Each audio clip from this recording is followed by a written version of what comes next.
මම ඔයාලට කලින් වීඩියෝ එකක් දැම්මා ගවුමක් මහලා. ඒ ගවුමට තමයි මේ පොඩි හෑම් බෑග් එක මහන්නේ. අපි බලමු මේක මුලින්ම මහගන්නේ කොහොමද කියලා. මුලින්ම අපි මෙන්න මේ වගේ පොඩි රෙදි කැබැල්ලක් කපා ගන්නවා. ඊට පස්සේ අපි මේක ඩබල් ගන්න ඕන. මේ වගේ රෙදි කැලි දෙකක් අරගෙන මේ වටේ මහ ගන්න ඕන. මෙන්න මේ වගේ වටේ මහ ගන්න ඕන. වටේ මහ ගන්න. මේ හොඳට අයන් කරලා අයන් කරන්න ඕන. ඉතින් මේ විදිහට වටේ හතර පැත්තම මහ ගන්න ඕන. මහගෙන මේක අපි මේ දෙපැත්ත මෙතන ඉඳන් මෙතනටයි මෙතන ඉඳන් මෙතනටයි මහලා මේක අනිත් පැත්ත ගහ ගන්න ඕන. ඔන්න විදියට.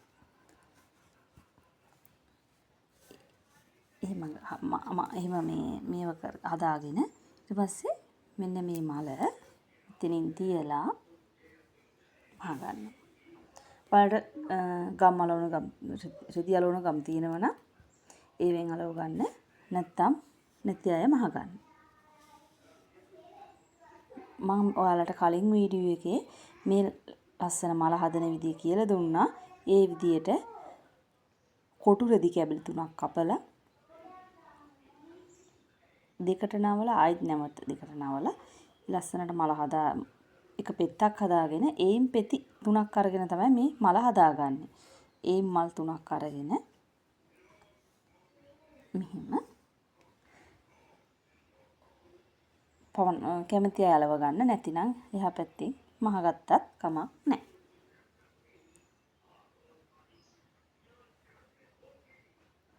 මහගෙන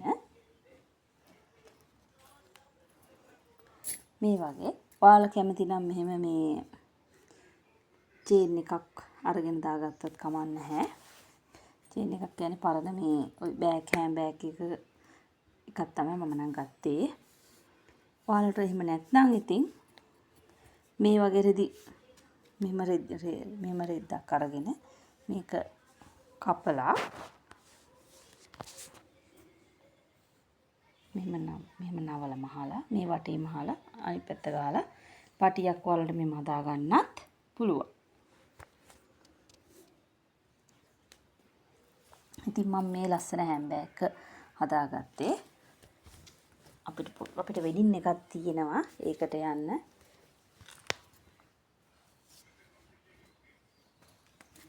මේ ලස්සන ගවුමට මේ ලස්සන පොඩි ගවුමට මගේ දුවට මේ බෑග් එක හදාගත්තේ. ඔයාලට 2000 ගණන් 3000 ගණන් 4000 ගණන් දීලා ගවුම් ගන්නවට වැඩිය මෙහෙම ගවුමක් Tamanම නිර්මාණය කරගෙන මේ වගේ හෑම් බෑග් එකක් පොඩි ළමයි හරි ආසයි. ඉතින් මේ වගේ බෑග් එකක් අරගෙන යන්න